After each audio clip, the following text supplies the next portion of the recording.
नमस्कार। शनिवार की शाम लोकगीतों संग सबसे पहले बहुत-बहुत स्वागत करते हैं खुद की तलाश पर आज की इस विशेष कड़ी में आज के हमारे सभी दर्शकों का। जैसा कि आप सभी जानते हैं कि खुद की तलाश फेसबुक पेज पर शनिवार का दिन रहता है लोकगीतों संग। अभी तक नवंबर माह की अगर हम बात करें तो पिछले 3 शनिवार रह चुके हैं लोकगीतों के जिसमें हमने हिमाचल प्रदेश के भिन्न-भिन्न जिलों जिला सिरमौर, शिमला और कुल्लू, मंडी के कुछ लोकगीतों को लोक गायकों के मुख से सुना। आज है क्योंकि नवंबर माह का आखिरी शनिवार और हम पहुंचना चाहते हैं खुद की तलाश फेसबुक पेज पर हर एक कार्यक्रम के निष्कर्ष पर। तो इस हेतु आज की यह विशेष कड़ी है एक विशेष परिचर्चा को लेकर, एक विशेष संवाद को लेकर और आज का संवाद है लोकगीत जिला कुल्लू के विशेष संदर्भ में और आज की इस कड़ी में हमारे साथ विशेष अतिथि के तौर पे मौजूद है आदरणीय गुरुवर डॉक्टर दयानंद गौतम जी। सबसे पहले सर बहुत-बहुत स्वागत करती हूँ आज की इस विशेष बातचीत में आपका और आभार व्यक्त करती हूँ कि आप हमारे साथ जुड़े आज के इस कार्यक्रम में। इससे पहले कि बातचीत का ये सिलसिला शुरू करें, मैं अपने दर्शकों से मुखातिब कराना चाहूँगी आपको जितनी का जानकारी मुझे प्राप्त हो पाई है उस आधार पर आपका परिचय देना चाहूँगी अपने सभी दर्शकों को। सर आप मूलतः जिला कुल्लू से संबंध रखते हैं और आपकी शिक्षा की बात की जाए तो एमए, एमफिल, पीएचडी की उपाधि आपने हिमाचल प्रदेश विश्वविद्यालय से ही ग्रहण की और इसके अलावा जो योग प्रशस्ति और प्रभाकर जैसी डिग्रियां भी आपने हिमाचल प्रदेश विश्वविद्यालय से ही ग्रहण की। इसके अलावा पत्रकारिता और जनसंपर्क विभाग से आपने स्नातकोत्तर की उपाधि Indira Gandhi national open university IGNOU से प्राप्त की और लगभग 35 वर्ष का जितना मुझे याद है 35 वर्ष का आपका अध्यापन कार्य का अनुभव रहा। 35 वर्ष आपने विभिन्न कॉलेजेस में अपनी सेवाएं दी और कुछ वर्ष तक आकाशवाणी में भी आप कार्यरत रहे। अगर आपके साहित्य के योगदान की मैं बात करूं तो हिंदी साहित्य का इतिहास, कुल्लूवी कहावतें, एक सांस्कृतिक अध्ययन, कुल्लूवी लोकगीतों में लोक जीवन, पश्चिमी हिमालय संस्कृति और साहित्य कविताएं, लोक साहित्य और परंपराएं जैसी मौलिक पुस्तकें आपकी प्रकाशित हो चुकी है। इसके अतिरिक्त थाली के आधे घेरे में और काव्य संग्रह पुष्पांजलि जैसे 2 काव्य संग्रह आपके आ चुके हैं। एक धूप दो छांव कहानी संग्रह और बेबस साहित्य साधना एक ग्रंथावली, महाभारत कुल्लूवी बोलीना जैसी बहुत सारी पुस्तकें आपकी प्रकाशित हो चुकी हैं। अगर आपके पुरस्कारों की बात की जाए तो हिंदी पत्रकारिता की अमूल्य सेवा हेतु आपको जैमिनी अकादमी द्वारा वर्ष 1999 में पुरस्कृत किया गया था। इसके अलावा पार्वती पुरस्कार से भी आपको सर्वश्रेष्ठ जिला स्तरीय स्तंभ लेखन के लिए सम्मानित किया गया। सर हमारा सौभाग्य है कि आज की इस विशेष बातचीत में आप हमारे साथ जुड़े। आपसे हम बहुत सारी जानकारियां इकट्ठा करेंगे और लोक साहित्य के विशेषज्ञ के तौर पे आप हमारे साथ जुड़े हैं। बहुत सारे लोग की बहुत सारी चीजों पे आपने काम किया है। सर एक बार फिर बहुत-बहुत स्वागत करती हूँ और आभार व्यक्त करती हूँ आज की विशेष इसके साथ ही जितने भी दर्शक अभी हमारे साथ जुड़ रहे हैं आप सभी का भी बहुत-बहुत स्वागत और आभार व्यक्त करती हूँ। आप बने रहें, बीच में आपके कुछ सवाल है, आपका कोई विचार है, कुछ सुझाव है, आप हमें कमेंट बॉक्स में लिख भेजें। सर आपसे अनुमति चाहती हूँ क्या आज की ये बातचीत शुरू की जाए? जुड़ा जाए, ठीक है। पहले ही जैसा कि हमारे सभी दर्शक जानते हैं आज की बातचीत है लोकगीत जिला कुल्लू के लोकगीतों पर विशेष तौर से हम बातचीत करने की कोशिश करेंगे। तो पहला ही सवाल आज के कार्यक्रम की भूमिका के रूप में यह सवाल आपसे पूछना चाहूंगी कि लोकगीतों के क्या मायने हैं? और अगर हम बात करें लोकगीतों और लोक गाथाओं की तो बहुत सारे सिमिलैरिटीज दिखती है हमें, लेकिन अगर लोकगीतों और लोक गाथाओं को अगर हम पहचान करना चाहेंगे तो किन आधारों पर हम ये कहेंगे कि ये लोकगीत है और लोक गाथा ये है? ठीक है, वास्तव सबसे पहले तुम बात करेंगे लोक क्या है। जी किसी भी सर। भौगोलिक लोक क्या है। वास्तव में किसी भी भौगोलिक सीमा के अंतर्गत रहने वाला वो जन समुदाय जो अपनी विशिष्ट अनुष्ठानिक क्रियाविधियों में, अपने रीति रिवाजों में, खान पान में, रहन सहन में, वेशभूषा में, जीवन वर्ण के वो समग्र मूल्य जिससे उसके जीवन यापन की पद्धति और सामाजिक प्रतिष्ठा बनी रहे, वो एक लोक है। एक ज्योग्राफिकल कंडीशन के अंदर रहने वाला वो समाज है और उसकी जीवन यापन की पद्धति दूसरे परिप्रेक्ष्य में दूसरे लोक से अलग करती है, तो वो वास्तव में लोक है। तो उस लोक के साथ अगर जब दो चीजें जुड़ती हैं, या गीत जुड़ता है या गाथा जुड़ती है, ये आगे चलकर दोनों अलग अलग विधाएं हैं। गीत का मतलब है गायन शब्द से बनता, जो गाया जाता है वो गीत है, और जो गाई जाती हैं वो गाथाएं हैं। पर सांगीतिक तौर पर यदि इन दोनों चीजों को देखा जाए तो लोकगीतों का उद्भव और विकास मूलतः आपके जनमानस के ही धरातल से प्रारंभ होता है और वहीं पनपता है, पलभित होता है, पुष्पित होता है, और जैसे पीढ़ी दर पीढ़ी उसका स्रोतिनी की तरह वो प्रवाहित होता रहता है। जहां भिन्नता का प्रश्न है, भिन्नता के प्रश्न में लोकगीत गाने की एक विधा है, गाने की विधा है। उसमें हास, परिहास, रहस्य, प्रेम, जीवन की और सारी विधाएं जो हम आगे बात करेंगे, सब विधाएं गीतों में जुड़ती हैं। परंतु जहां आपने गाथाओं की बात की है, गाथा वास्तव में गेयात्मक पद्धति की एक भिन्न विधा है और वो उसका गाने का तरीका अलग है। एक गाथा का एक ही तरीका होगा और लोकगीतों और गाथाओं में भिन्नता है। लोकगीत काल्पनिक भी हो सकते हैं, लोकगीत घटना प्रधान भी हो सकते हैं, संस्कारिक भी हो सकते हैं, परंतु लोक गाथाएं किसी समाज में घटित गाथाओं के किसी घटी हुई घटना के लिए जन समाज द्वारा बनाई गई एक ऐसी पद्धति है जिसको लोग समय के अनुसार गाया जाता है, गाते हैं।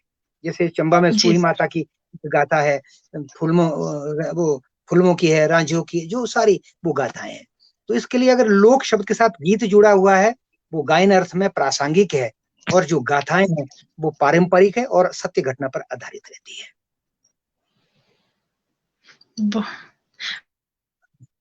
बेहतरीन तरीके से सरल शब्दों में आपने बात कही। लोकगीतों और लोक गाथाओं में लोक गाथाएं घटना प्रधान होती है और किसी सत्य घटना पर आधारित होती है, जबकि लोक गीतों में जो है कल्पना का पुट भी विद्यमान रहता है। बहुत बहुत आभार सर। क्योंकि हम बात कर रहे हैं जिला कुल्लू की, तो मेरा अगला सवाल आपसे यही रहेगा कि क्योंकि हर एक क्षेत्र में विभिन्न प्रकार के लोकगीत पाए जाते हैं परंपरा के अनुसार, तो जिला कुल्लू में हम कितनी तरह के लोकगीत देखते हैं? गीत जीवन के साथ जुड़े हैं। वास्तव में गीत और जीवन दोनों ही पर्यायवाची हैं। जहां गायन होगा, जहां गीत होगा, वहां जीवन रहेगा। और ये जीवन और गीतों की जो बात पद्धति अनुसार चलती है, गीत जीवन पर्यंत साथ रहते हैं।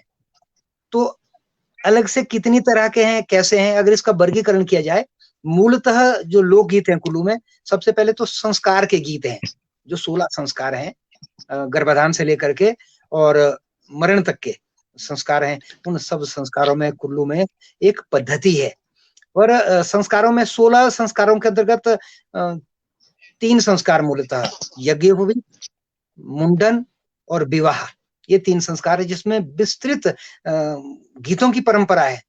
और जैसे आपको मालूम होगा कि हम पंजाब से जुड़े रहे हैं, पंजाब के बाद हम कांगड़ा के क्षेत्र के उपमंडल के रूप में कुल्लू था, तो हमारी सारी पद्धति कांगड़ा से प्रभावित रहती है। तो आज भी मैं कल भी किसी विवाह में था, वो सारे के सारे जो विवाह के गीत है, संस्कार के गीत है, यज्ञोपवीत के गीत हैं, या गुरु परंपरा के यज्ञोपवीत में गुरु शिष्य को मंत्र देता है, वो सारे के सारे गीत जो हैं हमारे कांगड़ा से प्रभावित हैं। तो उसमें संस्कार गीत हैं, जन्म से लेकर के पालने के गीत हैं, उसके दूध के दांत निकलने के गीत हैं। ऐसे छोटे छोटे लोक समाज के अंदर जब जाएंगे तो इतनी परंपराएं हैं। जो आप पूछ रही थी कि कहाँ तक जाता है ये सफर, लोक गाथा और लोकगीत के अंतर पर सटीक स्पष्टीकरण, ओम प्रकाश शर्मा बीच में हमारे साथ जुड़े हैं, स्वागत है। तो मैं कह रहा था कि लोकगीतों में सबसे पहले संस्कार गीत हमारे आते हैं, जिनको मैंने बताया कि 16 संस्कारों में। मृत्यु के समय भी गाने वाले जो गीत हैं, उनमें भी संस्कार के रूप में वो गीत गाए जाते हैं। किस तरह से गाना है, आपको स्मरण होगा, मैंने आपको बीच में पढ़ाया भी था कि हरिशंकर परसाई जी ने लिखा कि मेरे दुश्मनों, बहरहाल तुम्हें निराश करने वाला हूं, मैं मरने वाला नहीं। मेरे दोस्तों, तुम रोने का अभ्यास करो, और जिसमें मैं सच मरूं, तुम कहीं कोने में सिसक रहे होंगे, और झूठा रोने वाला जोर से किसी जगह हो हल्ला कर रहा होगा। तो वास्तव में मरण की भी परंपराएं ऐसी। कई लोक समाज में देखना, जो गाता है आदमी, एक फलांग भर से दूर से उस मृत व्यक्ति के नाम लेकर के, उसके रिश्ते को लेकर के एक लोरी के रूप में गाता है कि मेरा भाई है, मेरी बहन है, मेरी बुआ है, इस तरीके से गा करके वो परंपरा है। और वहां पहुंचकर भी एक लयात्मक रूप से। तो संस्कार सबसे बड़ा आधार अगर लोक समाज में लोकगीतों का है, वो संस्कार गीतों का है। और दूसरी परंपरा में हम जो मैंने वर्गीकरण किया है, उसमें हमारे श्रृंगार गीत है। और श्रृंगार के बिना तो जीवन रहता भी नहीं। और श्रृंगार मूलतः युवा हृदयों की बात है, तरंगों की बात है, उच्छृंखलता की बात है, नियमों को तोड़ने की बात करता है। तो श्रृंगार के अंदर जाकर के भी हमने इसको 2 भागों में किया, एक संयोग श्रृंगार है और एक वियोग श्रृंगार है। तो संयोग श्रृंगार में तो मिलने की बात की है, पर लोक समाज के अंदर एक और विकलांगता है या एक परंपरा है, जिसमें एक स्वकीय संयोग है और एक परकीय संयोग है। एक तो अपना है, एक फौजी के अपनी पत्नी से बात कर रहा है कि भाई मैंने घर आना है, वो स्वकीय संयोग है। कई बार वो फौजी है, वो उसने किसी और जगह में भी प्रेम चलाया है, तो लोकगीत उस जी और उस नारी के प्रेम गीत की बात को गीतों के माध्यम से बेड़ानी उच्चारने में माऊ ढोगरे बोना।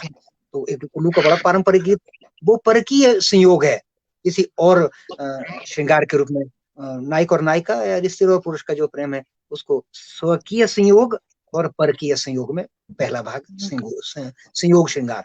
दूसरे रूप में है वियोग श्रृंगार। जहाँ संयोग है वहां वियोग भी है। तो वियोग श्रृंगार में भी व्यक्ति चाहे थोड़ी सी दूरी में है, या किसी अंतराल में है, या कोई किसी के मृत्यु का भी शोक है, तो वो कई बार हमारे यहाँ जिस जगह में भी खड़ा हूँ, बहुत सा जगह है वहाँ एक बहुत अच्छा कलाकार था झावेराम ठाकुर करके। वो अपनी पत्नी से बहुत प्रेम करता था। पारिवारिक हालातों के कारण वो पत्नी जो है कहीं उधर चली गई, गढ़सा के उस तरफ। तो वहां बहुत ये गीत बहुत चला लोक समाज में। मुझे लग रहा है 40 साल तक उस व्यक्ति के वियोग को लोग लेकर के लोगों ने इस गीत को गाया। बेड़ा साड़ी बोला, क्या था वो शब्द एग्जैक्टली, कि गोरु सारे हुंगेरी धारा ना, बेड़ा बेड़ा सारी बोला गोड़े रे नान, गोरु सारे हुंगेरी धारा, झावेरामा ठाकरा गोरु सारे हुंगेरी धारा। तो दिन के समय में वो व्यक्ति चाहे नाले में या धार में भेड़े और बकरे चरा रहा है, उसके पूरे जीवन पर्यंत उस नारी का, उसकी स्वकीय जो वियोग था उसमें वो करहाता रहा। लोक समाज ने उसके दर्द को साझा किया है, वो गाते हैं। और उसकी 2 तरह का होता है, एक प्रानुभूत सत्य होता है, एक स्वानुभूत सत्य होता है।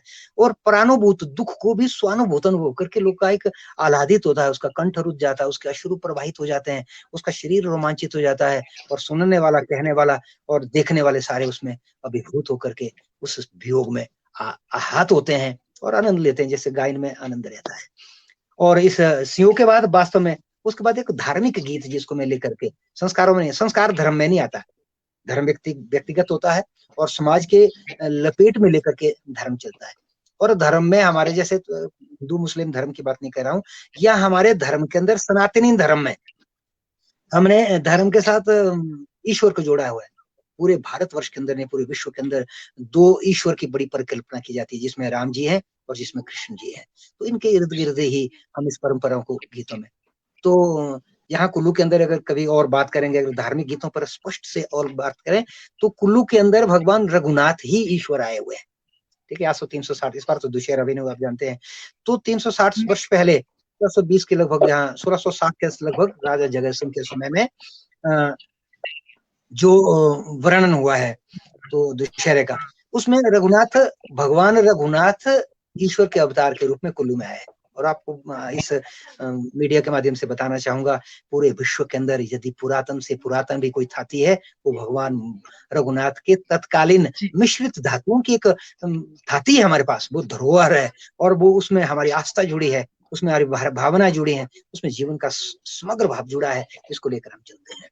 तो परंतु यहाँ बड़ी दृष्टव्य बात है, बड़ी महत्वपूर्ण बात है, जितने जो राम है, जो कृष्ण है, वो शिव है, या वैदिक देवता है, लौकिक देवता, स्थानीय देवता है, जलचर है, नभचर है, गंधर्व है, चलने वाले, विचरण करने वाले, पशु पक्षी, जितने भी देवताओं का स्वरूप है, वो सारे के सारे देवता भगवान रघुनाथ के चरणों में जाते हैं और दशहरा के रूप में।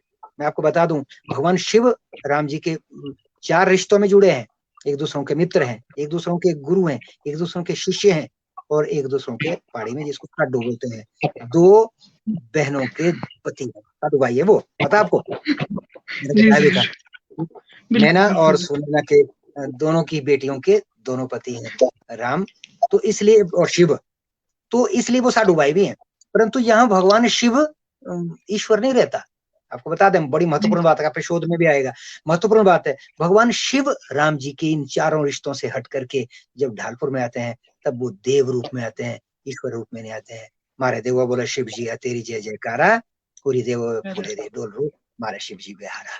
तो वो शिव उसमें आते हैं, राम उसमें आते हैं, नारद जी आदि सब, बाकी दूसरे देव, भृगु, नारद, चमन आदि। मुझे याद है मेरे गढ़सा घाटी के 18 देवता हैं। एक बड़ा सुंदर मैंने छंद उसमें किरीट में बांधा है, वीरनाथ मुनि कपिल पांडव स्वयं विष्णु भगवान ही, माम डासना जम दगन दो, भृगु नारद सब बलवान ही, श्री सहित प्रभु रेणुकापति, चवन गौतम सन्मान ही, घटोत दुर्वासा नारायण, गर्ग मारकंड नमामहि।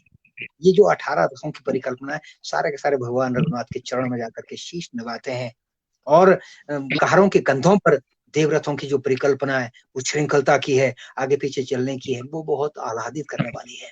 ये पूरा पूरा कुल्लू जनमानस उस धर्म के इर्द गिर्द घुमा है।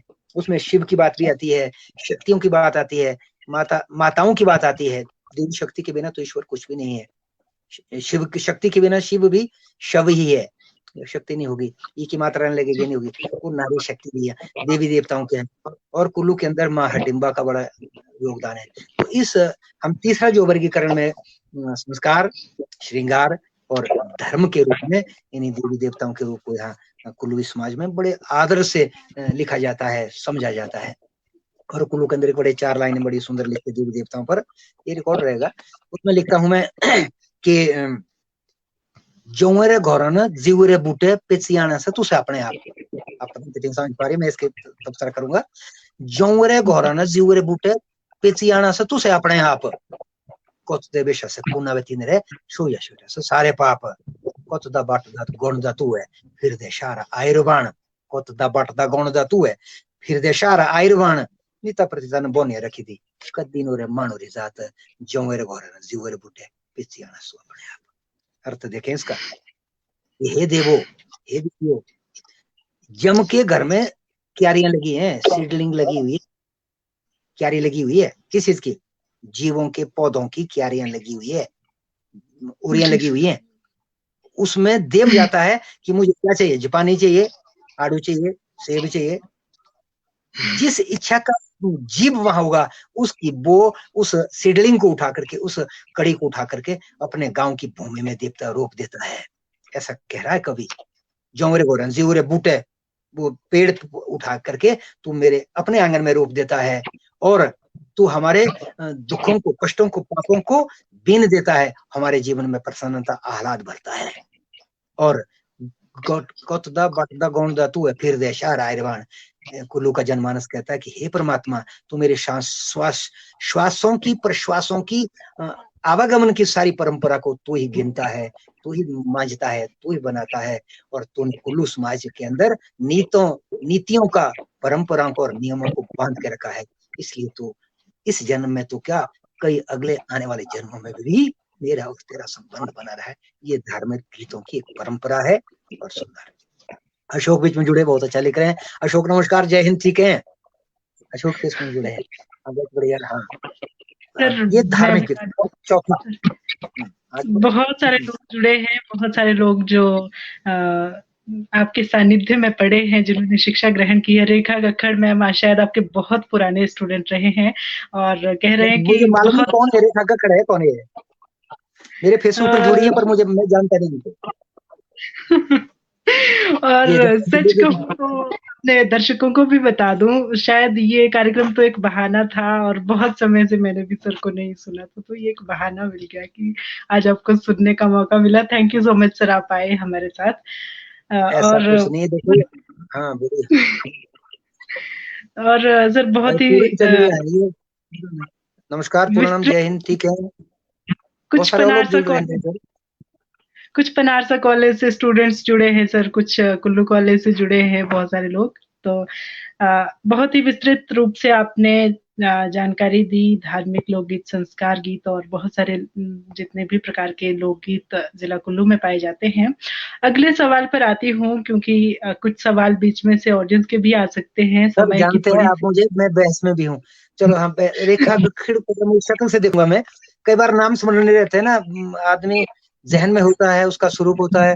ये रत्नेश त्रिपाठी, एक लोकगीत सुनाइए। अच्छा, ये वो कह रहे हैं। नहीं, गाता नहीं हूँ मैं। एक बार गाने की कोशिश की थी तो मैं आखिरी वहां बचा था, लोग चले गए थे। हाँ, सर ये बात आप क्लास में भी कहा करते थे। और अगला सवाल मेरा है आपसे, लोकगीत हम जरूर सुनेंगे सर, अंत तक एक लोकगीत जरूर सुनेंगे, क्योंकि आप साहित्य के गहन अध्येता रहे हैं। तो अगर तो आपको क्या लगता है कि जो अगर हम शिष्ट साहित्य में जो काव्य विधा है, जो कविता है, क्या कहीं आपको ये नहीं लगता कि लोक गीतों से ही उत्साह उसका भी उद्भव हुआ होगा, लोक गीतों से आगे चलकर जब लिखित रूप आया, तो अच्छा कहीं ना प्रश्न। कहीं। देखो क्या है, संगीता क्या है वास्तव में। लोक लोक ही शिष्ट की जननी है। लोक ही शिष्ट की जननी है। लोक तो तुतलाता बचपन है, और शिष्ट एक युवावस्था है, और दोनों के संयोग से एक बुढ़ापा बना है जिस साहित्य को स्वीकारा जाए। पर मैं अकेले लोकगीत को नहीं कहूंगी कि लोकगीत ही एक परंपरा है जिस परंपरा से शिष्ट साहित्य बना है।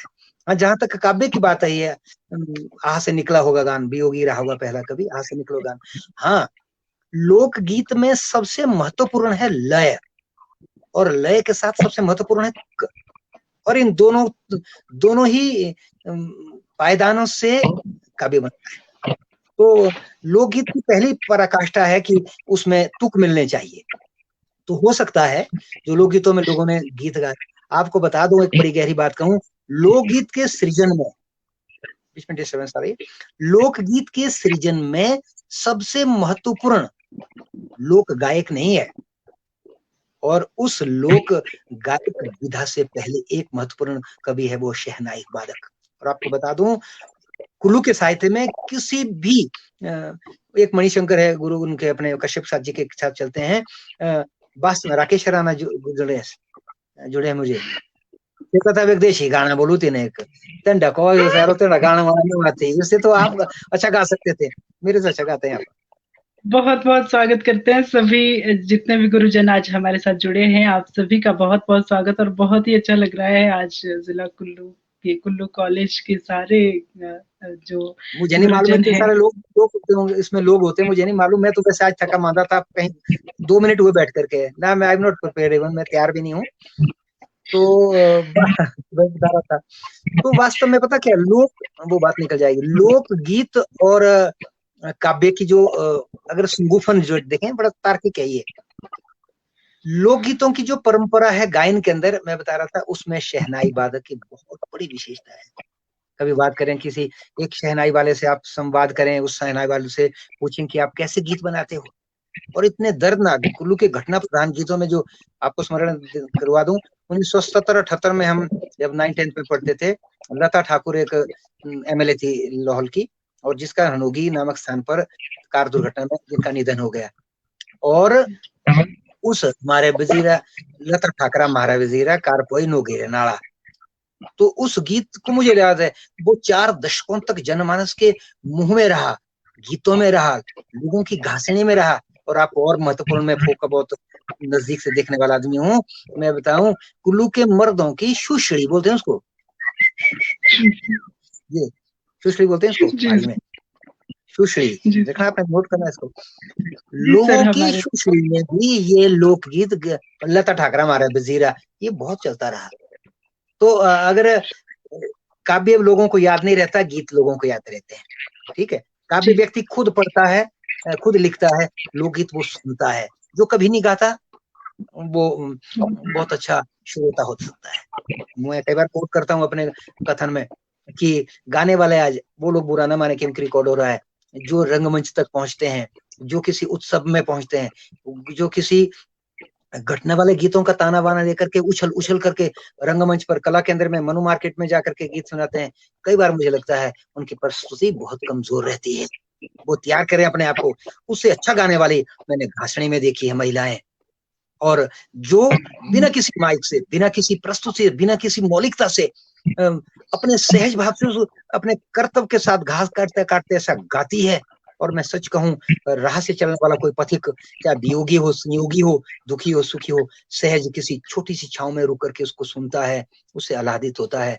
और मैं कहूं, कुल्लू के रंगमंच पर वैसी गाने वाले नायिका अभी पहुंची नहीं है। हम तो अभी इन थोतों को सुन रहे हैं, कमजोर सुन रहे हैं, उछलने वालों को सुन रहे हैं। वास्तव में अभी भी जरूरत है उस शहनाई वादक से पूछने के लिए, आपने इस गीत को कैसे तैयार किया, आपको कहाँ से भाव मिले, कहाँ से शब्द मिले, कहाँ से संरचना मिले।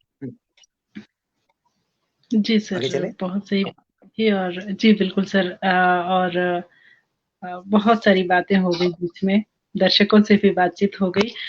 अगला सवाल मेरा, क्योंकि हम जिला कुल्लू की ही बात कर रहे हैं, तो मैं जिला कुल्लू के लोकगीतों पर ही आपसे बात करना चाहूंगी कि लोकगीतों में, क्योंकि साहित्य की हर विधा में या फिर संगीत में कहें, किसी भी क्षेत्र में, फिल्म जगत, सिनेमा जगत में कहें, हर जगह परिवर्तन आता है समय के साथ। तो जिला कुल्लू के लोकगीतों में आप किस तरह का परिवर्तन देखते हैं, कितना परिवर्तन देखते हैं, और क्या ये परिवर्तन आप सकारात्मक रूप में देखते हैं या फिर नकारात्मक? देखो, वास्तव में जब गीतों की बात करते हैं, जरूरत एक चीज होती है, महत्वपूर्ण विषय पर सुचिंतित और महत्वपूर्ण जानकारी। वास्तव में पता क्या है, एक ऋतु गीत होते थे, षड ऋतु है। पश्चिम हिमालय में आपको बता दूं, पश्चिम हिमालय एक ऐसी जगह जहाँ 6 ऋतुएं हैं, ठीक है, जी सर। बाकी जगह नहीं है, 6 ऋतुएं हैं। और 2-2 मास की जो ऋतुएं हैं, इनमें कुल्लू के समाज के अंदर 6 ऋतुओं के गीत हैं, अलग से मैंने लिखे हैं मेरे पास इस बुक के अंदर। 6 गीतों के रीत है, पूरे रीति के मुताबिक वो गीत गाए जाते हैं। अब ऋतुओं पर लोग बात नहीं करते, वो गीत मर गए हैं, किसी ने किताब में लिखे, किसी ने सीडी में रखे, वो गीत खत्म हो गए। दूसरे में श्रम गीत थे, आपने देखना, ध्यान देना संगीता, श्रम गीत क्या होते थे? जब कोई लकड़ी घसीटनी है, हेसरू बोला हे सार, जोर ने लांदे हे सार, लड़ रही मुंडी हे सार, वो एक श्रम गीत, ठीक है। मुझे याद है कि श्रम गीतों में छोली चोड़े जड़े जड़ बिदा बोला 10 मिला की, वो श्रम गीत है। छोली भी चोड़ गा लूने जरा जर बिदा बोला 10 मिला की, ये श्रम गीत है। अब इसमें लोगों ने क्या किया हुआ, जो चेंज बता रहा हूँ, कान में लगाया है टुनटुनु जैसा, और उस टुनटुनु के बीच में लगे पंजाबी गाने, तब वो घास काट रहा है। तो लोक गीतों के प्रति ये कुठाराघात है, ठीक है। तो आपका प्रश्न था। तीसरा मेला गीत है। अब आज भी आपके सिराज में, आपके अपने मंडी में, हमारे कुल्लू में, हमारे अपर वैली में लोग बहुत लंबी लंबी लाइनें लगती थी, जिसमें लोग शाम से लेकर सुबह तक गाते थे और गीतों की परंपरा होती थी।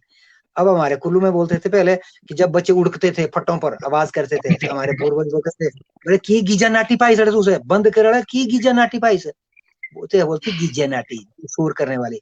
अब लोग बोलते हैं वैसा से डीजे नाटी लाई दी, उसी गीजे से शब्द बना, उसका नाम है गीजे नाटी, डीजे नाटी। तो डीजे में तो हर आदमी नाच रहा है।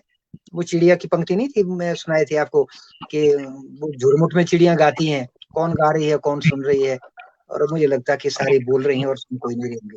तो उसमें हर आदमी नाच रहा है, कोई नहीं देखता। तो वो परिवर्तन बहुत ज्यादा हुआ। पॉजिटिविटी और नेगेटिविटी में मैं क्या बता रहा हूँ, जो लोक गीत पुरातन समय में बनते थे, चाहे वो घटना प्रधान गीत है, श्रृंगार गीत है, चाहे धार्मिक गीत है, चाहे ऋतु गीत है, मेला गीत है, या समसामयिक घटनाओं पर आधारित गीत है, उन गीतों में आंशिक रूप से 60 से 80% तक सच्चाई रहती थी और नायिकाएं सत्य रहती थी। मुझे याद है, शानी एक गांव है, वहां यानदासी नाम की एक महिला थी, सावन का मेला होना था और उसने कोकरू लेने जाना था। कोकरू समझती है आप? कोकरू कोकरू का मतलब है चूना। घासनियों के अंदर जाकर के अंदर खोद करके वो मिट्टी निकालनी व्हाइट सी, उससे लोग कोकरू बोलते चूना करते थे, ठीक है। हाँ जी, हाँ जी। तो वो लेडी 5-7-10 दिन पहले चली गई और उस कोकरू को निकालने गई और ऊपर से वो सावन में गीला होता है, वो धस गया और वो लेडी वहीं मृत हो गई। और उसके बाद उस लेडी का गीत, एक प्रज्ञा चक्षु थे उसी गांव के, कुल्लू में भी गाते थे वो, उन्होंने गीत गाया चूना छूटा कोकरू लाना यांदा सी लाड़ी है चूना छूटा। तो मुझे लगता है इतना कारुणगात गीत था, वो लोग जब भी सुनते थे वो उस गीत पर रुदन करते थे, खुद भी गाते थे, खुद भी रोते थे, दूसरों को भी रुलाते थे। ठीक है, वहां जी सर। 100% सत्यता रहती थी। परंतु आज अब मैंने देखा है, एक सरला मेरी परिचित है, एक महिला, तो अब सरला, मैंने कहा थी आप तो बदनाम है। बोले कैसे बदनाम है? मैं कहा शादी होती है मीना की और गीत गाते हैं तेरे बराती आए सरला तेरे बराती।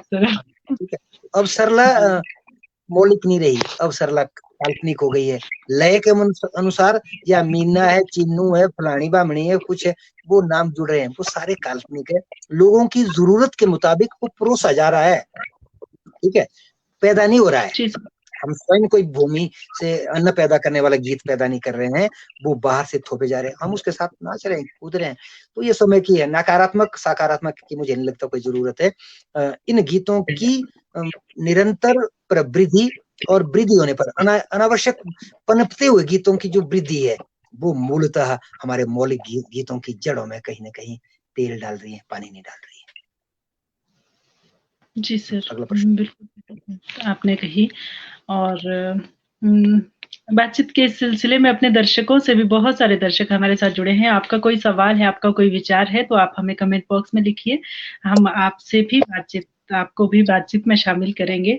अगला मेरा सवाल है सर, जैसे हम लोक साहित्य की बात करते हैं, तो लोक साहित्य मौखिक परंपरा में पीढ़ी दर पीढ़ी आगे चलता है, आगे बढ़ता है, और लोकगीतों का भी यही है। लेकिन आज के समय में जो हम लोकगीतों की बात करते हैं, तो लोक गायक जो है, जो लोक कलाकार है, वो उन गीतों को लिख रहा है, उसके बाद गा रहा है।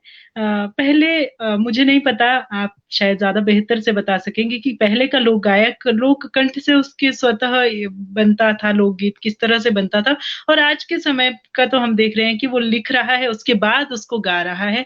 तो क्या हम इसे शिष्ट संगीत, लोक साहित्य या लोक संगीत कहेंगे, या फिर शिष्ट संगीत का रूप ले रहा है लोकगीत भी? यहाँ मैं ये बात बताऊं आपको, बड़ा महत्वपूर्ण है। शब्द मुख्य रहते हैं गीत में, परंतु शब्दों से ऊपर, गौतम सर यदि समय हो तो बताएं, महादेवी हेसणी, यहाँ हेसणी शब्द का क्या अर्थ है, क्या इसके पीछे कोई परंपरा नहीं है? हाँ ना, ये है, क्यों नहीं है। महादेव की जो हेसणी थी वो गाती, अब भी है हेसणी, ये तो बहुत मीठा गीत है। चलो इसको मैं उत्तर बाद में दे दूंगा। तो मैं बता रहा था, क्या बात कह रहा था, बोले गीत सुना दे छोड़ो रेखा सर फैन फॉलोइंग बहुत है और आपसे गाना ही सुनना चाहते हैं। और सुरेश एनसाइक्लोपीडिया ऑफ कुल्लू, सुरेश भी जुड़े। ऐसा देखो, हम इस कोरोना काल में बहुत सारे लोग इस मीडिया के बीच में आए हैं, लोग जुड़े। मैं नहीं आता। एक आध बार मुझको डीएलओ ने बोला कि मैं तो 5-7 महीने से गांव में ही रह रहा हूँ, लिख भी रहा हूँ, एक मकान का निर्माण कर रहा हूँ, परंतु सहज चेतना के माध्यम से जो गीतों की बात, क्या प्रश्न था आपका? जी सर, जैसे आजकल लोकगीतों का रूप लिखित है, लोक गायक जो लोक सुनिए, वास्तव में लोक शब्द जो है गौण रहते हैं, गायन के अंदर शब्द गौण रहते हैं, उससे ऊपर उसका अर्थ और उससे ऊपर संगीत है, महत्वपूर्ण है संगीत कला। अब संगीत वाले लोग ज्यादा जानते हैं, मुझे उतना संगीत का ज्ञान नहीं है। वास्तव में कुल्लू के जो गीत गाए जाते हैं वो लयात्मक है। कुल्लू का जो फोक संगीत है, ये पहाड़ी जो नाटी है, पहाड़ी जो ताल है, वो जिंदा रहते हैं, शब्दों का नहीं उसमें। अगर जिसको कुल्लू के गीत नहीं आते हैं, वो नाच रहा है, उसको शब्दों का कुछ पता नहीं है, अर्थों का कुछ पसंद नहीं, वो संगीत चला हुआ है, नाटी चली है और गाना चला हुआ है। हम शिमला के नाटी पर गा सकते हैं, लोग कुल्लू के गीत पर शिमला के नटैया नाच रहे हैं, तो इससे कोई फर्क नहीं पड़ता। उसको हम शिष्ट गीत नहीं कहेंगे, वो लोकगीत ही है। क्यों? उसमें लोकगीत के स्वर लगे हैं, लोकगीत के स्वर, लोकगीतों की लय, लोकगीतों का ताल और लोकगीतों की भावात्मकता, नृत्यात्मकता और सामूहिकता जुड़ी हुई है। इस क्रम में से शब्द हैं, ध्यान देना सारे। ज्वालादासी नायब सरदार, प्लीज सॉन्ग महादेवरी हेसणी, मुंह वनिते तेरेंदा यारो आवनी तो लगानिया थी। ये ज्वालादासी नायब सिलदार है, हमारे बंजार से। ये तो ये घटना प्रधान गीत हैं, ठीक है। तो जिसमें काहिका में होता था, काहिका के अंदर एक, जैसे आपके बंजार का गीत है, क्या मुझे थोड़ा सा स्मरण आ रहा है, गा तो नहीं पाऊंगा मैं, वैसे प्रयास कर रहा हूँ। रिकमेंड सर, सुना दीजिए सर। पिपली घाटी नैण तूड़ का थे वे गोरा गुतो ने घाटी राजा छा। वास्तव में क्या होता, थेवा नाम का गुड़ था जो मृत्यु हुई, कोई घटना पर ध्यान देते थेवा गुड़। तो लोग कहते हैं कि पिपली घाटी नहीं तुड़का। अब तुड़का के साथ गीत का क्या संबंध है? जिस लयात्मकता की बात कर रहा हूँ कि पिपली घाटी नहीं तुड़का और तो घाटी नहीं यारा चाचा थे बेगूरा, उसकी पत्नी की मृत्यु हुई है, मेलू या चमेलू। ये तो बहुत बड़ी विधा है संगीता, इसको गाना बताना। परंतु मैं कह रहा हूँ कुछ लोग कुल्लू के अंदर लोकगीत लिख रहे हैं, पढ़ रहे हैं, गा रहे हैं, अच्छी बात है और समाज में आना चाहिए। और सबसे सकारात्मक गीत शब्द यदि मैं कहूँ, कुछ हमारी जो नई पीढ़ी है, आप भी नई है, आप थोड़ी सी पुरानी हो रही है, आपके साथ वाली पीढ़ी है जिनको कुल्लवी नहीं आती, जिनको लोहड़ी नहीं आती, जिनको मंडियाली नहीं आती, हम कुल भी आती है, बोले नहीं आती, समझे जैसा मैं समझ, तो मेरी गाय को भी आती है, मेरी पहाड़ी, ठीक है, सब नहीं है। परंतु जब उनको पता है कि आप क्या कहते हैं, मेला है, त्योहार है, नाटी है, विवाह अवसर में मुझे नाचना है, लोकगीत का जन्म होता है, लोकमय संस्कार होता है, लोकमय प्रसिद्धि पाया जाता है, एक पीढ़ी दूसरी पीढ़ी तक अपनी मधुर भाव से हस्तांतरित होते रहते हैं। लोकगीत का संग्रह करता हो सकता है, लेकिन इसका कोई वास्तव में लेखक नहीं होता। ये लिखा है ओम प्रकाश शर्मा। कौन शर्मा ये मुझे मालूम नहीं। जी सर, हमारे साथ निरंतर बने हुए हैं, लोक साहित्य के विद्वान है ये भी। ओम प्रकाश ये बंजार निर्मंड वाले है, निर्मंड वाले शिमला से संबंध रखते हैं। सर हमारे साथ लगातार बने हुए हैं, हर एक कार्यक्रम में हमारे साथ जुड़े रहते हैं। सर आपका बहुत बहुत स्वागत और आभार इस विचार के लिए। वास्तव में देखो, मैं उस बात को पूरा कर लूं, वास्तव में जो गीत गा रहे हैं ना लोग, जो युवा पीढ़ी नृत्य के लिए, मौज मस्ती के लिए यदि कहीं गीत गा रहा है, उसके शब्द को भी समझ रहा है, उसके अर्थ को भी समझ रहा है और उस गीत को जानने की प्रक्रिया अपने मन पट में रखा है, ये आज के संदर्भ की बड़ी देन है। अन्यथा कोई समसामयिक गा रहा है, उसको पता नहीं है उसके आनंद का, उसके मनोरंजन का और उसकी उच्छृंखलता का एक प्रतीक लोकगीत है, तब जिंदा रहता है। उनका लेखक कोई नहीं होता है। और लोकगीत लोकमानस की, लोक जनमानस की ही थाती है, इसलिए गुमनाम होते लेखक। और कभी नहीं ऐसी अपना नाम नहीं लिखता है, लोक गायक अपना नाम नहीं लिखता है। जिन महाशय शर्मा जी ने बताया कि वास्तव में लेखक कोई नहीं होता है और लोकगीत सबके साझे होते हैं। लोकगीत मेरा है, मैं गा रहा हूँ तो मेरा है, ठीक है। अब ठाकुरदास राठी हमारा विद्यार्थी रहा, ठाकुरदास राठी के गीतों को कुलदीप शर्मा शिमला वाले गाते हैं, तो पुनीत कुलदास के मेरा गीत है, क्यों है तेरा गीत भाई, मैं गा रहा हूँ, गाते और तरीके से हैं उसको, तो ये है। So cute historical song. नायब जी जुड़े हुए हैं, पीसी राणा, ये पता नहीं कौन राणा है, शक्ल तो आ रही है। जय हिंद, बहुत बढ़िया, शुभ आशीर्वाद। सर जिला कुल्लू से बीच में एक प्रश्न आया था डॉक्टर वीरेंद्र सर, ये शब्द का, ये एक मिनट पूछे, वो बता रहे हैं कि हेसनी शब्द का अर्थ क्या है। हेसनी शब्द जो हेसी जो शहनाई बजाता है, तो हेसनी शब्द का अर्थ क्या है, वो बता रहे हैं कि महादेवता है भगवान शिव, उस शिव की जो हेसन है, हेसी का मतलब है जो शहनाई वादक है, उसकी जो पत्नी है उसका नाम हेसनी है।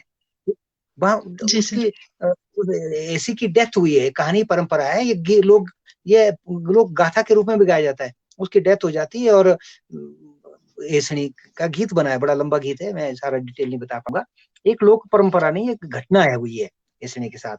तो हेसनी का मतलब उस हेसी की पत्नी का नाम है, वो देवता साथ घर ले जाती है। एक बड़ी लोक गाथा है ये, भगवान शिव के साथ जुड़ी हुई है, ये है। जी सर, बहुत बहुत आभार। मुझे लगता है सर डॉक्टर वीरेंद्र सिंह जी, आपने सवाल किया, आपका आभार, और शायद आप तक आपके सवाल का जवाब पहुंच गया होगा। अगला जो मेरा सवाल है, लोक गीतों के महत्व को लेकर कि किन परिप्रेक्ष्यों में हम लोक गीतों के महत्व को निर्धारित कर सकते हैं। देखो, लोकगीत वास्तव में अब तो हमारे पास मीडिया आ गया। मैं गांव में कहीं चल रहा था, वहां लिखा था प्रदूषण से बचें और अपने बुजुर्गों का सम्मान करें, ठीक है। मुझे प्रदूषण से बचने के लिए तो फटा तो पेड़ पर लगा दिया, पेड़ में कील टांग करके पेड़ के ऊपर घाव करके तो हमने लगा दिया कि प्रदूषण से बचें, और साथ में लिखा कि बुजुर्गों का सम्मान करें। वास्तव में लोकगीत हमारे पथ प्रदर्शक हैं, लोकगीत हमारी मशालें हैं। जहाँ अंधेरा हो वहाँ मशाल होती है, और जहाँ उजाला होता है वह हमारा सहचरी भाव लोकगीत रखते हैं। मेल शब्द है हमारे सहचर्य। तो एक समय में जैसे हम, मुझे याद है कि आज से 40 साल पहले एक लोकगीत बना था, खाने दी बीपता लाने दी बीपता, थोड़े शोरू बांके हो, एक दुई तरालोड़ी। जब हमारे समय में 8-8 10-10 बच्चे होते हैं, मेरे गांव में एक महिला थी, उसके 17 बच्चे हुए, 18 आ गया, बोले मेरे हुए 18 शोरू। अब कैन यू काउंट 18 बच्चे काउंट कर सकते हैं? 8 तो उसके अभी भी जिंदा है, ठीक है, 18 बच्चे। तब लोक गायक ने सोचा कि ये महिला या ये पुरुष, ये दंपति बच्चों के प्रजनन की सीमा को नहीं बांधते, भले सरकार ने इमरजेंसी लगाई वो अलग बात थी। लोक गायक ने कहा एक दुई त्रा, बाद बोला त्रा भी नहीं, एक एक दुई त्रा लोड़ी अपने शोरू, थोड़े शोरू बांके हो, वो शोरू जानी बे बिपता, खाने दे बिपता, लाने दे बिपता, थोड़े शोरू बांके हो। बहुत अच्छा गीत बना, अच्छा गाया लोगों ने, और इस लोक गीत के शब्दों के गायन के माध्यम से समाज में एक शिक्षा मिली, और लोगों ने इसको एक्सेप्ट किया।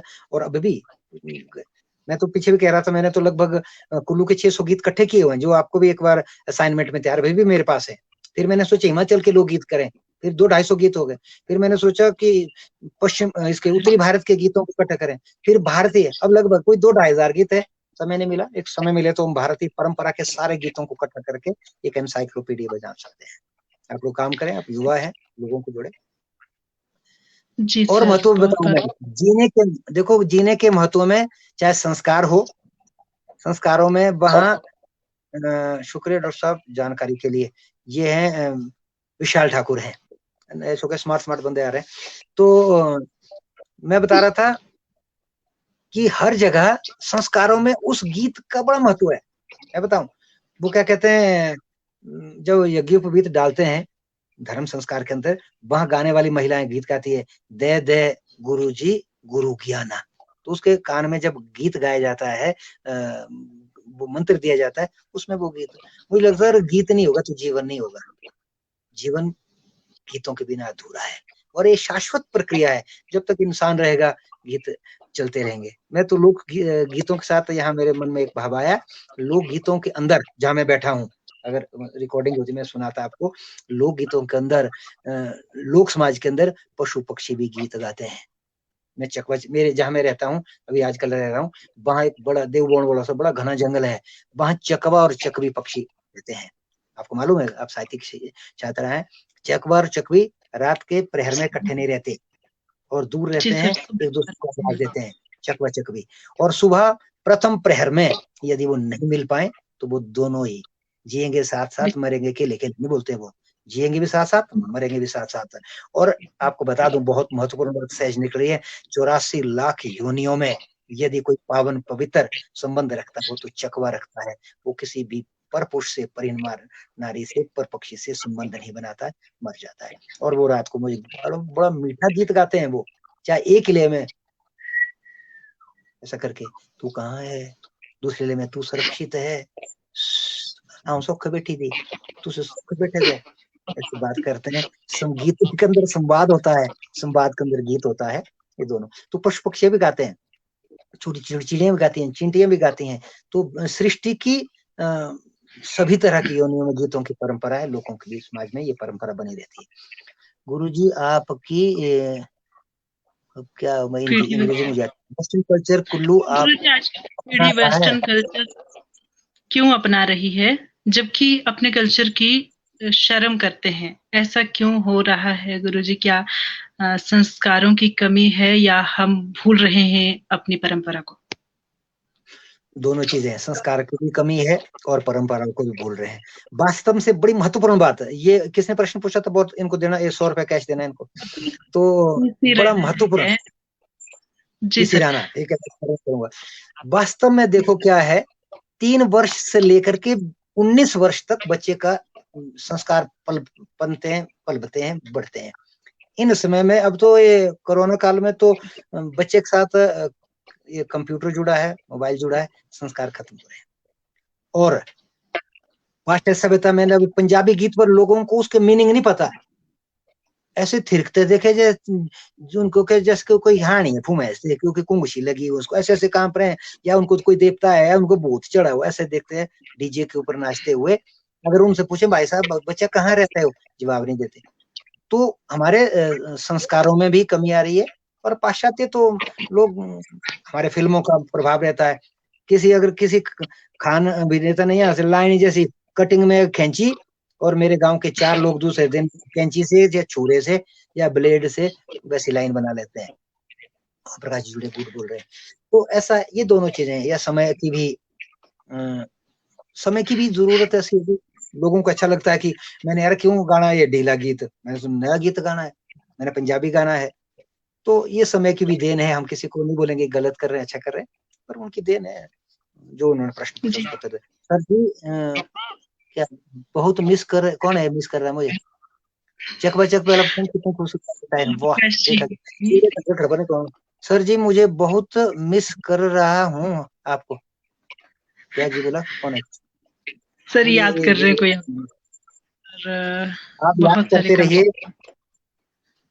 देखो, देवी देवी देवताओं की पूजाओं में गायन होता है, पर इस विषय पर लोक और शास्त्र के प्रभाव के बारे में कुछ कहना। क्या बात करिए दिनेश शर्मा, बहुत खूब।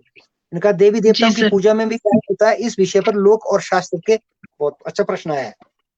जी हमने सर देव गीतों पर बहुत। बात की है, बड़ा महत्वपूर्ण प्रश्न है ये। देवी जी बिल्कुल देवताओं सर। के गीत वास्तव में बहुत बहुत हैं।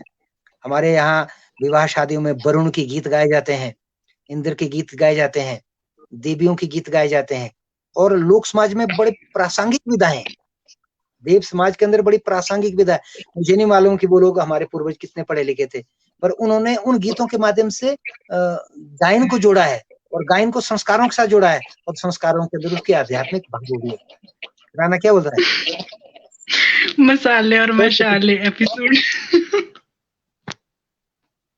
क्या सा, कौन सा, फिर से बोलो। मसाले और सर बूंदी वाला, ले मसाले वाला। जी सर, मसाले और मशाले वाला। वो बात समय ना, हमें वो गा सकता हूँ मैं उस, रुको भी तो जी देखो। सर वो एपिसोड भी बता दे, बोलते मसाले और मशाले वाला। अच्छा सुनाता हूँ, पर कई बार लोग कुछ आहत हो जाते हैं, आहत ना हो कहीं अगर आगे जाएगा ये। बात ये हुई थी कि 1988-90 में लोग साक्षरता का अभियान में जुड़ने का क्रम सरकार के माध्यम से चला था। तो उसमें बाहर के जिलाओं के कुछ लोग आए थे।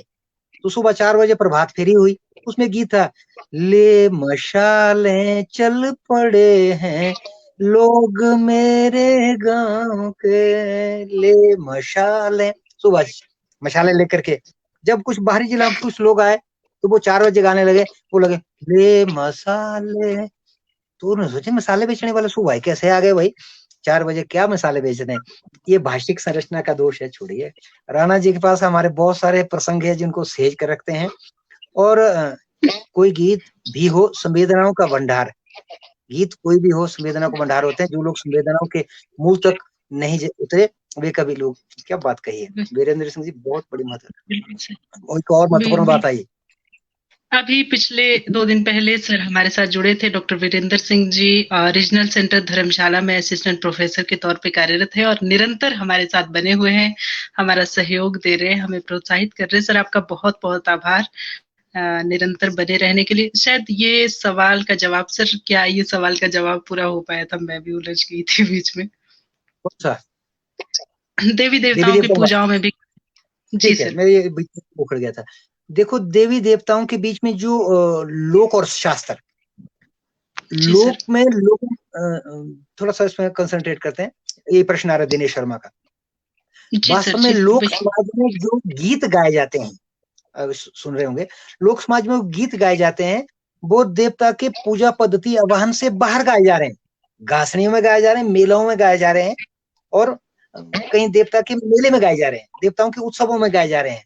वो लोक के अंदर देवी देवताओं के गीत है। जहां शास्त्र के अंदर गीतों की बात कर रहे हैं, वहां मंत्र उच्चारण होते हैं, उसमें भी गायन है। वहां शार्दुल विक्रीडित है, मंदाक्रांता है, शिखरिणी है, किरीट है, वो सारे के सारे छंद उसी गायन शैली में, पर इनका आपस में कोई संबंध नहीं है। अगर भगवान शिव का अगर हम कोई गीत गा रहे हैं, आत्मा त्वम गिरिजामति सहचरा प्राणा शरीरम गृहम, तो अगर इस गीत को अगर हम ऐसे लय में गा रहे हैं और उसी तरह मारे देवा बोला शिव जिया, तो ये देव लोक समाज है, और ये शास्त्र है। पूजा हम किसकी कर रहे हैं? बाबा भोलेनाथ शंकर की कर रहे हैं। वो हमारे देवा शिव जी ये बोल रहे हैं, बहम मती बोल रहे हैं, हस्ताभ्याम कलश द्वय अमृत रसैरापलाभयन्तम शिरो द्वाभ्याम तौ दत्तम मृगाश्वल्यम द्वाभ्याम वहन्तम परम अंक नयस्तकर द्वयमृत घटम कैलाश कांतम शिवम स्वच्छाम्भो जगतम नवेन्दु मुक्ता वहन्तम त्रिनेत्रम भजे। अब उस शंकर की हम तीनों स्वरूपगत पूजा करते हैं, वो शास्त्र कहता है और ये लोक है। इन दोनों का सामंजस्य होता है अलग अलग जगहों में। मुझे लग रहा है वीरेंद्र जी उत्तर मैंने दे दिया, मैं ज्यादा जानता नहीं हूँ। सर दिल क्या बोला है सर? दिल्ली सर मुझे आपकी पढ़ो तो मुझे पढ़ना नहीं आ रहा है। सर बोलते हैं डेली पढ़ा करो, आपसे बहुत कुछ सीखने को मिलेगा, आपकी फैन फॉलोइंग बहुत बड़ी अरे है। कोई बात नहीं, मैं तो बेला होता हूँ, मेरा समय नहीं करता है। अब आप मुझे जोड़िए, मैं बोलने के लिए तैयार हूँ। मुझे कोई प्रयास नहीं करना पड़ता है, ना मुझे स्मरण करना पड़ रहा है। मैं स्वच्छंद और स्वाभाविक और मौलिक रूप से मैं जितना कहता हूँ, ये एक बड़ी महत्वपूर्ण बात कर रहा हूँ सारे शिष्यों से। ये जो वक्तृता है वो श्रोताओं से आई हुई है। जितने भी विद्यार्थी आए, अच्छे आए बुरे आए, कुछ बुरे भी थे विद्यार्थी जो गाली भी देते थे, छोड़ो।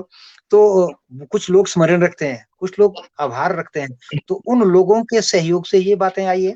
और इसको आप आगे और बढ़ाइएगा इस मीडिया के माध्यम से, और रिकॉर्ड रहेगा तो उसको मैं एक बार फिर सुनूंगा कि क्या क्या बातें हमने की है। और वो तो राणा जी का एक और प्रसंग बड़ा याद आया। वो बोल रहे हैं जी, बोला हम तो पहाड़ पर गए, बोला बड़ी ऊंची पहाड़ में गए, तो बोला वहां इतनी ठंड थी, बातें जम रही थी, जो मैं बात कह रहा हूँ अगले आदमी तक नहीं पहुंच रही थी, वो जम रही थी। बोला फिर शाम को हम बेस कैंप में उतरे, बोला हमने स्टोव जलाया, तब वो बातें वहां से गड़ी खुड़ी, तब पता लगा हमने दिन को क्या बात कही थी। विद्यार्थी मेरी पूंजी है, मैं पूरे जीवन में क्या बातें की वो उनको याद रखें, और जब ये संवाद रहेगा तो वो बातें फिर रिपीट हो जाएंगी, हम उसको पुनः साझा करेंगे। 52 मिनट और 10 सेकंड हो गए। जी सर, बहुत सारी बातें एक प्रसंग को लेके चले थे, बहुत सारे प्रसंग निकल आए। मसाले और मशाले का मुझे हमेशा याद रहता है, मुझे सरवरी बाजारा न शोभली शोभली भाजी लिया वो हमेशा याद आता है। वाला वो रमेश ठाकुर गाता है गीत। नहीं, वो भी एक विकलांगता है, लोग अब बंद हो गए उसका, वो विकलांगता है, समाज की विरूपता है। चलो कोई बात नहीं, हमने एक्सेप्ट किया, उसका शौक था, गाया, पैसे खर्चे, लोगों तक गीतों का जखीरा पहुंचाया। अन्य कोई प्रश्न कोई हो। और सर आखिरी प्रश्न की ओर मैं जा रही हूँ, और सब इससे पहले अपने दर्शकों का बहुत बहुत आभार, विशेष तौर से आभार डॉक्टर राकेश राणा जी का। मुझे लगता है आज का संचालन शायद अगर राकेश राणा जी सर के साथ आपका ये संवाद, और हमारी अपनी में आपने भी ठीक किया, देना चाहिए तो। और कोशिश करेंगे एक इस तरह का संवाद इस फेसबुक पेज के माध्यम से हम शुरू करें, 2-3 4 टीचर्स को जोड़िएगा, अच्छा लगेगा। हाँ जी सर, कोशिश करेंगे। और बहुत बहुत आभार सभी दर्शकों का। आखिरी प्रश्न की ओर हम जा रहे हैं, आज के कार्यक्रम की अंतिम प्रश्न की ओर। अंतिम प्रश्न मेरा यही है, इससे पहले पीसी रैना जी ने जो सवाल किया था,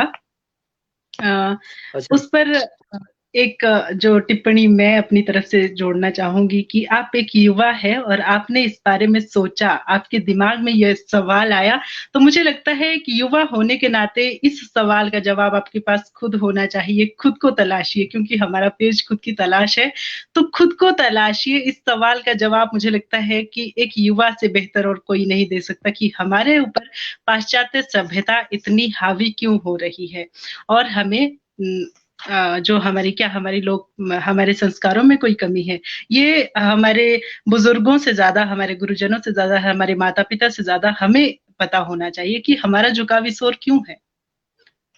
और बहुत बहुत आभार पीसी रैना जी, आपने सवाल किया, बहुत ही बेहतरीन सवाल था ये। अगर हमारा युवा इस सवाल को सोच सकता है तो इसके जवाब को भी सोच सकता है। और आखिरी प्रश्न युवाओं को लेकर ही है, नई पीढ़ी, क्योंकि लोकगीतों को लेकर कहीं ना कहीं, जैसे पाश्चात्य सभ्यता की बात कही पीसी रैना जी ने भी, तो कहीं ना कहीं उन लोकगीतों की इस परंपरा को भूलते जा रहे हैं या उससे दूर होते जा रहे हैं। तो सर आप क्या संदेश देना चाहेंगे हमारी नई पीढ़ी को, हमारे युवाओं को, कि उनका झुकाव इस लोकगीतों की तरफ हो और वो उन्हें संरक्षित रखें, उस परंपरा को बनाए रखें? बहुत महत्वपूर्ण प्रश्न है। बोलना सहज है, कैसे उसको तीसरे रंग का बिल्कुल सही। वास्तव में क्या है, लोकगीत एक परंपरा है, स्वच्छंद है, मौलिक भी है और प्रचलित भी है, अलग अलग जगह पर चल रही है। जी इसको सर। यदि कहते हैं कि क्या संदेश है, जो पारंपरिक लोकगीत हैं, जो हमारे पास पीढ़ी दर पीढ़ी आए हैं, घटनाओं से आए हैं, श्रम से आए हैं, श्रृंगार से आए हैं, संस्कार से आए हैं, वो गीत परंपरा के साथ जिंदा रहने चाहिए। और जिंदा रहने का एक ही माध्यम है, उनका लेखांकन होना चाहिए, उनका मूल्यांकन होना चाहिए और उनकी पांडुलिपि लिखी जानी चाहिए। और बहुत सारे लोग आज ही एक बहुत बड़े विद्वान थे, मैं कहीं पढ़ रहा था, खूबराम जी कराड़सू के, तो उनका निधन हो गया। वो बहुत कुछ जानते थे, तो वो चीजें उनके साथ लुप्त हो जाएगी।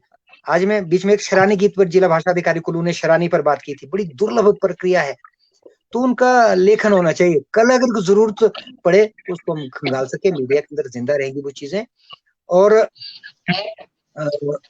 जो अगले वाला जो नाचने का क्रम है, मुझे लगता है कि कुल्लू अंदर शादी की बात है कि भाई सुबह 8 से 10 तक नाटी पड़ेगी, पारंपरिक नाटी होगी, 10 से 12 तक जी थोड़ा अपनी मर्जी, 4 बजे के बाद तुम उड़को नाचो। तो हम सभी तरह के व्यंजन भी परोसें, सभी तरह के गीत भी परोसें और हमको जिंदा रखो। जिसको जिस गीत में थिरकने की, आनंद करने की मजा आए, उसको आनंद करने दो। स्वच्छंदता भी रखें और मौलिक। ये साझा सा मिश्रित सा मैंने उत्तर दिया, जोड़ करके दिया। कहीं ऐसा ना हो कि बना रहे थे चपाती, बाद में चिरड़ा बन जाए, लोग बोलेंगे क्या बनाया, ना चिरड़ा रहा ना वो चपाती रही। ठीक, नहीं, आपने बहुत ही ज्ञान दी। बहुत सारे दर्शकों की एक फरमाइश रही है कि एक लोकगीत आप प्रस्तुत करें सर, मेरी गुजारिश रहेगी। मैं बहुत बड़ा बेसुरा हूँ, इस मुझे गीत इस गाने तो बात बिल्कुल भी नहीं आता। नहीं, शब्द मैंने बता दिए, नहीं गाना तो मैंने एक बात बेसुरा जैसे गा तो गया। राणा कहते बिल्कुल सही गुरुजी, ठीक है। ये पीसी रैना कहाँ के हैं? सर ये जिला कुल्लू से है और मेरे बैचमेट रहे हैं राजनीतिक शास्त्र विभाग। रैना तो उधर के हैं, जम्मू के हैं ये तो। हरवंश नहीं लाल सर, कुल्लू भी ये जिला नहीं। चलो लोग जुड़ेंगे, मैं सर। कम देखता हूँ, मैं कभी कभार आपको देखा, आपके साथ जुड़ा। अब मैं जुड़ूंगा इसको भी, आपकी खुद की तलाश में जब जब आएगा मैं इसमें जुड़ूंगा, देखता हूँ और प्रतिक्रिया भी दूंगा। समय भी कट जाता है, तो आज तो मैं बहुत थका भी हुआ था और मुझे कुल मिलाकर के पुस्तक भी मिली थी। जिन लोगों ने सुना, मुझे लगता है एक घंटा का जो समय है, जो आपने प्रश्न पूछे उसके साथ मैंने न्याय किया होगा, उसका उत्तर मैं ठीक देने में सक्षम रहा होगा। और आप लोगों ने मुझे चाहा, सराहा, जो मुझे स्मरण रखा। तो एक पहाड़ी में ये है कि भाई आपके सामने तो मेरी बात होती है, मेरे बाद भी मेरा जिक्र हो तो उसको अच्छा रखना। मेरे बाद भी बात, बीच में मेरे प्रोक्ष में भी अगर बात रहती तो आप उसको करते रहे, अच्छी बात है। बीच में और विषय पर भी जुड़ना तो ठीक। ये बड़ा वाइड था विषय, संगीता। जी सर, अशोक जी सर, सोनी, हम आप बहुत अच्छा क्या गाते हैं। नहीं, मैं नहीं गाता। मेरी अब देखो, जो अभी अच्छा बोला है उसको गा करके मैं लेट हो जाएगा। तो हरबंस लाल कहाँ से हैं? हरबंस लाल कहाँ से हैं? मेरे पिताजी। अच्छा, आपके पिताजी हैं? मुझे नहीं पता। ये विशाल ठाकुर भी, चलो अच्छा है, आऊंगा उस तरफ कभी सर एक जाऊंगा। लोकगीत के साथ आज के समा को समाप्त करे स्थगित करते हैं। सर गुजारिश देखो है, यहाँ देखो जरा से लिखा फरमाइश। है, ये तो एक गीत है वीरेंद्र सिंह का है। शहरीकरण के फलस्वरूप लोग गांव से शहर की ओर निरंतर जा रहे हैं और ऐसे में उनके बच्चे लोकगीतों और उनकी परंपरा से दूर हो रहे हैं। इनमें उनका भी अधिक दोष नहीं, केवल आज के कार्यक्रम के लिए सभी का आभार। केवल माध्यम से लोकगीतों का प्रसारण होता है और स्थानीय आयोजन दिखा करते हैं, ये उपक्रम निश्चित श्रेय वरण्य। थोड़ा अच्छा लिख रहे हैं वीरेंद्र जी, अच्छा लिख रहे हैं। एग्जैक्टली शहर लोग धीरे धीरे, डॉक्टर साहब मैं बताऊंगा, कुछ दिनों के बाद लोग गाँव की तरफ, मैं गाँव में घर बना रहा हूँ, लोग गांव की तरफ आएंगे, गांव की परंपरा की तरफ आना। पर मैं गांव वालों को भी एक संदेश देना चाहता हूँ। गांव वाले अपनी आंचलिकता, अपने आंचल को, उसकी महक को, उसकी सौंधी सुगंध को, हमारे भी अभी सीडू बने बोल रहे खाना था नहीं, मैंने कहा भी नहीं खाना भाई, सीडू कब चली। तो गांव से शहर और शहर से आदमी जहां भी रहे अपनी भूमिका में रहता है, आनंद से रहता है। सर मैंने पूरा सुना, अच्छा लगा। डॉक्टर अशोक ये भी बड़ा अच्छे मित्र हैं, कभी कभार इस बहाने मिले। क्या वर्धन, ये देववर्धन कौन है? बहुत सारे लोग हैं। मैं आज के सफल कार्यक्रम के लिए सभी का आभार, खुद को शुक्रिया। ठीक है, बहुत बहुत अच्छा आभार हमारे साथ जुड़ने के लिए और एक प्रसंग के साथ पूरा क्लास या मैं कहूँ पूरा कॉलेज का समय आपके साथ जितना समय बिताया वो पूरा याद आ गया, और जितने भी शिष्य आपके जो पुराने स्टूडेंट्स जुड़े थे, बहुत अच्छा लग रहा है आपको सुनकर इतने समय बाद, और बहुत सारी ज्ञानवर्धक जानकारियां। हम उम्मीद करते हैं कि आगे भी आप हमारे साथ जुड़ेंगे। हम आपको जरूर बुलाएंगे किसी नए विषय पर बातचीत के लिए। आज के कार्यक्रम में जुड़ने के लिए आपका बहुत बहुत आभार। धन्यवाद, नमस्कार, प्रणाम, जय हिंद, सत श्री अकाल। ठीक है। और सभी दर्शकों का भी बहुत बहुत आभार जिन्होंने सहयोग दिया आज इस कार्यक्रम में अंत तक हमारे साथ बने रहे।